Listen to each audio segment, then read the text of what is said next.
सभी बच्चों को मेरा नमस्कार। मैं डॉक्टर सोलता भगवतिया आज की केमिस्ट्री की क्लास में आपका वेलकम करती हूँ।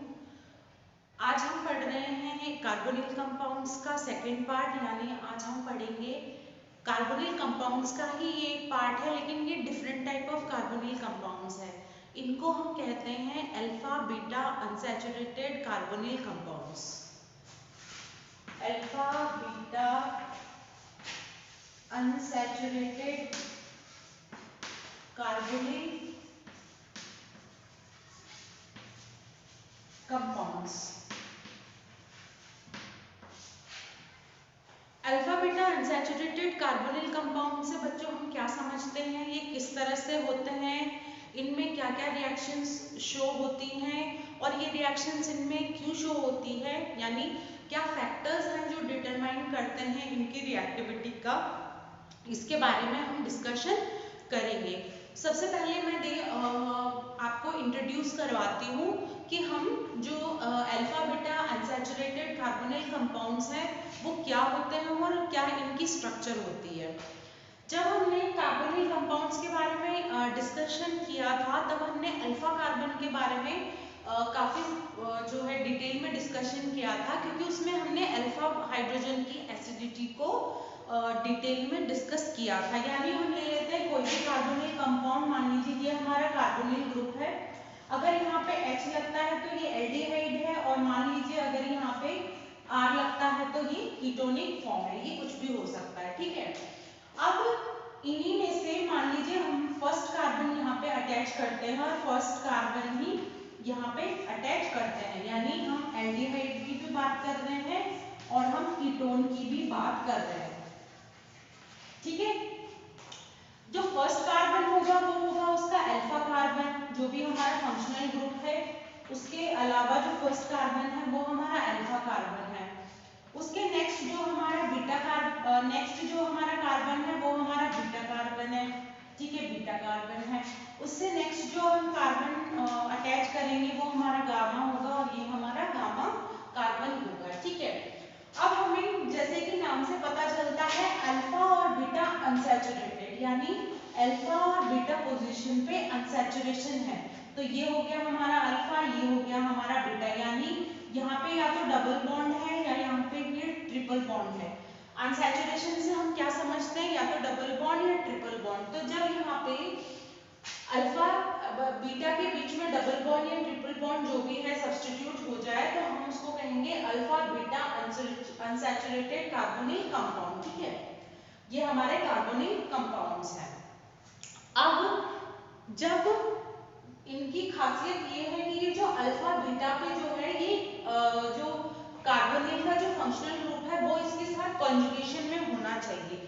कॉन्जुगेशन की बात आपने पहले भी पढ़ी होगी, मैं फिर से बता देती हूँ। कॉन्जुगेशन मतलब क्या होता है, डबल बॉन्ड, नेक्स्ट है सिंगल बॉन्ड, फिर next double bond, single bond, double bond, single bond, या फिर डबल बॉन्ड सिंगल बॉन्ड के साथ ट्रिपल बॉन्ड, या फिर सिंगल बॉन्ड या डबल बॉन्ड, या फिर सिंगल बॉन्ड या ट्रिपल बॉन्ड, यानी हर एक डबल बॉन्ड के बीच एक सिंगल बॉन्ड आना चाहिए, मतलब दो डबल बॉन्ड या ट्रिपल बॉन्ड के बीच में एक सिंगल बॉन्ड होना चाहिए, ऑल्टरनेट इस तरह से जो है अनसैचुरेशन रहना चाहिए, यानी जो सिंगल बॉन्ड है ये इनके ऑल्टरनेट में रहने चाहिए, ठीक है। तो इसकी वजह से क्या जो है रिएक्टिविटी शो होती है कि ये एक दूसरे को जो है बॉन्ड ट्रांसफर, बॉन्ड ऑल्टरनेट हो सकते हैं, ठीक है। तो हमने यहाँ पे सीखा कि जो डबल बॉन्ड अनसैचुरेशन है वो कार्बोनिल का जो ऑक्सीजन, यानी ये जो हमारा कार्बोनिल वाला जो फंक्शनल ग्रुप है इसके साथ में ऑल्टरनेशन में रहना चाहिए, यानी कॉन्जुगेशन में रहना चाहिए, ठीक है। ये हमारी फर्स्ट जो है इसकी क्राइटेरिया है कि alpha beta unsaturated carbonyl compounds में हमें क्या मिलना चाहिए। इसके बहुत सारे एग्जांपल्स हम पढ़ते पहले भी हमने नेम रिएक्शंस में डिस्कस कर लिए थे, और भी बहुत सारे जो हैं एग्जांपल्स हैं, जैसे अगर कुछ एग्जांपल्स डिस्कस करते हैं जो बहुत फेमस एग्जांपल्स भी हैं और आपको बकायदा उनका नाम याद भी होना चाहिए, ठीक है।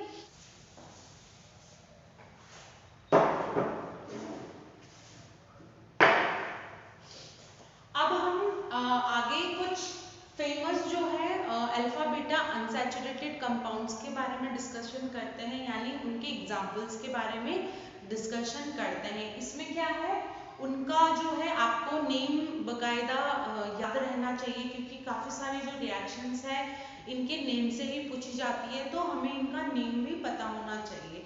तो first alpha beta unsaturated famous जो है वो है एक्रोलीन। अगर विनाइल जो ग्रुप है हमारा एल्डिहाइड के साथ अटैच्ड हो तो उसको हम कहते हैं एक्रोलीन। एक्रोलीन जो हमारा विनाइल ग्रुप है, अगर वो अल्फा बीटा के साथ यानी अल्फा बीटा पोजीशन पे अनसैचुरेशन हो और ये अल्टरनेट फंक्शनल ग्रुप के साथ एल्डिहाइड ग्रुप के साथ लगा हुआ हो तो इसको हम कहते हैं एक्रोलीन। ठीक है, उसके बाद नेक्स्ट हमारा ग्रुप है, जैसे मान लीजिए C6H5 CH double bond CH double H, इसको हम कहते हैं सिनेमैल्डिहाइड। सिनेमैल्डिहाइड, सिनेमैल्डिहाइड। ठीक है, सिनेमैल्डिहाइड इसमें क्या है, हमारा फिनाइल ग्रुप है और ये जो हमारा अनसैचुरेशन वाला जो CH वाला ग्रुप है वो इस फंक्शनल ग्रुप के साथ जुड़ा हुआ है।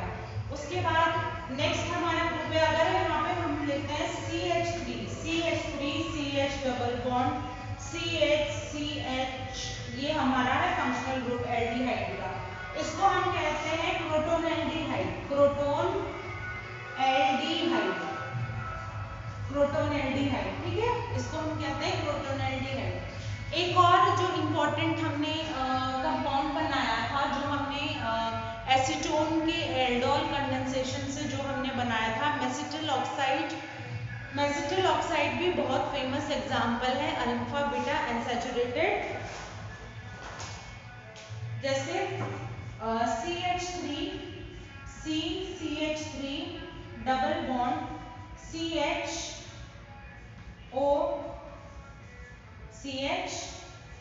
ठीक है, इसको हम कहते हैं मेसिटिल ऑक्साइड। मेसिटाइल ऑक्साइड ये भी बहुत फेमस जो है एग्जांपल है अल्फा बीटा अनसैचुरेटेड कंपाउंड का।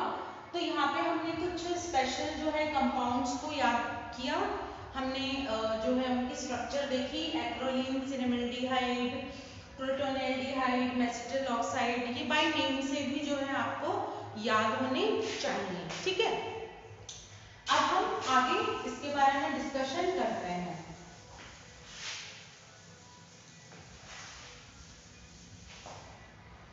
इसमें आगे हम पढ़ते हैं कि हम पहले एक नॉर्मल जो है alpha beta unsaturated carbonyl compound का स्ट्रक्चर बना रहे हैं, जैसे ये हमारा alpha beta unsaturated carbonyl compound है। ठीक है,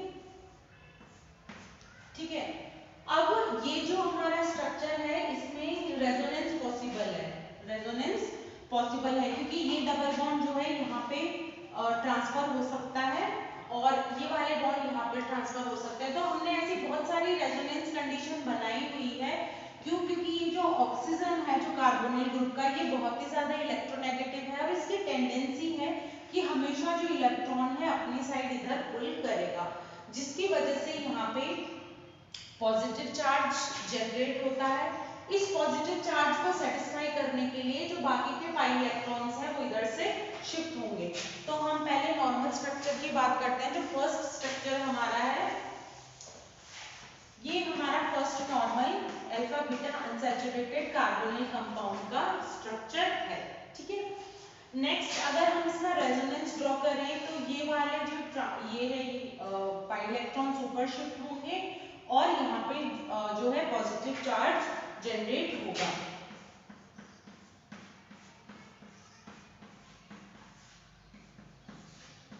ठीक है, तो फर्स्ट जो हमारी स्ट्रक्चर जो बनती है वो है ये वाली, पर इस स्ट्रक्चर में क्या है कि ये स्ट्रक्चर लेस स्टेबल है।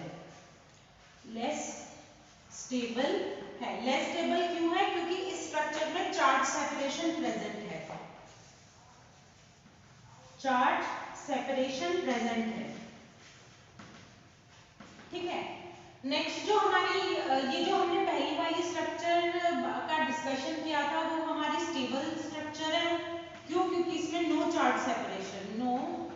चार्ज सेपरेशन, ठीक है। तो जो न्यूट्रल स्ट्रक्चर होती है हमेशा वो जो चार्ज हमारी स्ट्रक्चर्स होती हैं उनसे हमेशा ज्यादा स्टेबल मानी जाती है। तो नेचुरली ये वाली जो स्ट्रक्चर है स्ट्रक्चर नंबर 1 वो जो सेकंड स्ट्रक्चर है उससे ऑटोमेटिकली ज्यादा स्टेबल हो गई। अब यहाँ पे पॉजिटिव चार्ज आ गया, इस पॉजिटिव चार्ज को न्यूट्रलाइज करने के लिए ये यहाँ पे शिफ्ट होगा क्योंकि इसमें रेजोनेंस है। तो ये वाला जो पॉजिटिव चार्ज है वो इस कार्बन के ऊपर आ जाएगा। तो ये क्या बनेगी नेक्स्ट स्ट्रक्चर हमारी,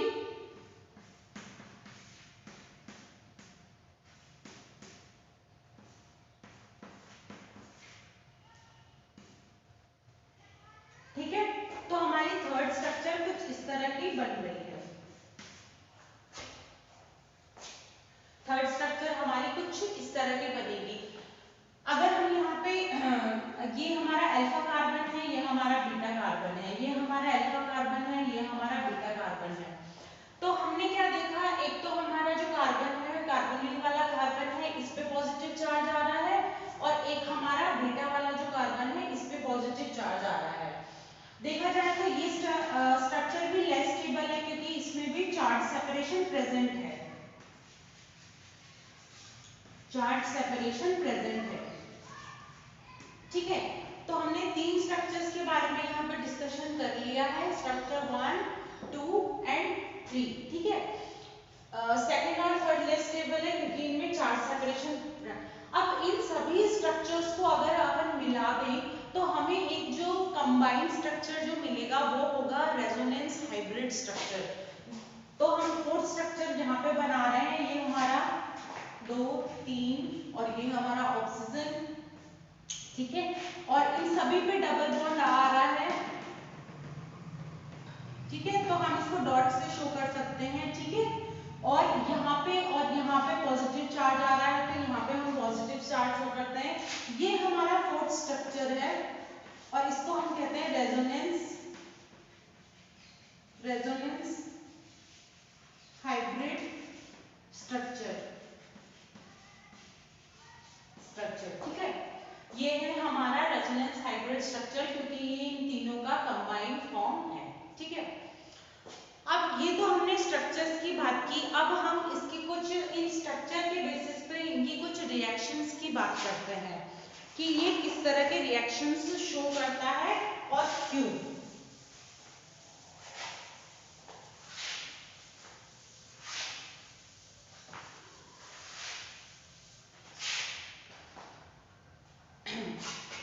तो अब हम बात करेंगे इनकी रिएक्शंस के बारे में। जो कार्बोनिल कंपाउंड्स हैं वो किस तरह के अनसैचुरेटेड कार्बोनिल कंपाउंड्स हैं वो किस तरह के रिएक्शंस शो करते हैं और इनकी रिएक्टिविटी का क्या कारण है। रिएक्शंस देखें, अगर हम इनके रिएक्शंस की बात करें तो ये दो तरह के रिएक्शंस दिखाते हैं, ठीक है। एक रिएक्शन है कि ये जो हमारा जो यहाँ पे अनसैचुरेशन जो प्रेजेंट है यानी जो एल्कीन कैरेक्टर जो प्रेजेंट है यहाँ पे उसके कारण जो रिएक्शंस दिखाएगा वो, और एक जो हमारा यहाँ पे जो कार्बोनिल ग्रुप प्रेजेंट है उसके कारण ये जो रिएक्शंस दिखाएगा ये। तो हमने यहाँ पे देखा है अनसैचुरेटेड यानी जो एल्कीन कैरेक्टर के कारण ये दिखाएगा इलेक्ट्रोफिलिक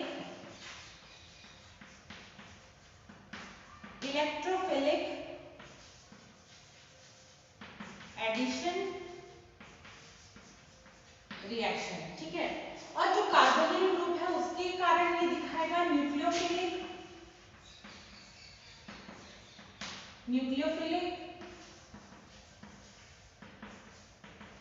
एडिशन रिएक्शन, ठीक है। सबसे बड़ी बात ये दो तरह के रिएक्शंस दिखाता है जो अल्फा बीटा अनसैचुरेटेड कार्बोनिल्स हैं। एक वो दिखाता है एल्कीन कैरेक्टर के कारण अनसैचुरेशन के कारण इलेक्ट्रोफिलिक एडिशन रिएक्शन और कार्बोनिल ग्रुप के कारण न्यूक्लियोफिलिक एडिशन रिएक्शन, ठीक है। इलेक्ट्रोफिलिक एडिशन रिएक्शन होती है वो रिलेटिवली कम होती है। इसमें क्यों होती है, क्योंकि हमने क्या देखा, हमने ये देखा कि जो एल्कीन था, मान लीजिए यहाँ पे डबल बॉन्ड है अगर ये double bond as it is, यानी ये बहुत ही हाई इलेक्ट्रॉन जो डेंसिटी जो है, हाई इलेक्ट्रॉन डेंसिटी का सेंटर है, पर अगर ये जो इलेक्ट्रॉन है ये इधर शिफ्ट होता रहे, यानी यहाँ से यहाँ, तो क्या है, इसका जो इलेक्ट्रॉन डेंसिटी कम हो जाती है और इलेक्ट्रोफिलिक एडिशन रिएक्शन की जो टेंडेंसी है वो बिल्कुल कम हो जाती है। कि जो इलेक्ट्रॉन डेंसिटी यहाँ पे डिक्रीज हो रही है इसके रेजोनेंस के कारण, तो हमने ये देखा इलेक्ट्रॉन डेंसिटी डिक्रीजेस, ठीक है, क्यों डिक्रीजेस? ड्यू टू रेजोनेंस, ठीक है। इस वजह से इनकी जो रिएक्शन है टुवर्ड्स इलेक्ट्रोफिलिक एडिशन रिएक्शन वो कम हो जाती है। इसकी जो मेन कैरेक्टरिस्टिक रिएक्शन है वो होती है न्यूक्लियोफिलिक एडिशन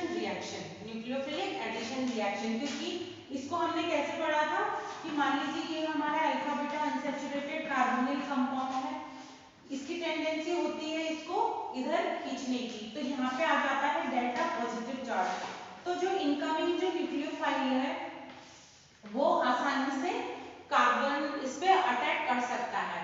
पर यहाँ पे हम दो तरह के एडिशंस देखेंगे, यहाँ पे हम देखेंगे 1-2 एडिशन और यहाँ पे हम देखेंगे 1-4 एडिशन, 1-2 एडिशन और 1-4 एडिशन। तो हमने यहाँ पे दो तरह की कैरेक्टरिस्टिक इसकी रिएक्शंस पढ़ी है, इलेक्ट्रोफिलिक जो है एडिशन रिएक्शन और न्यूक्लियोफिलिक एडिशन रिएक्शन। इन रिएक्शंस के बारे में हम आगे की क्लास में और डिस्कशन कंटिन्यू रखेंगे। Thank you.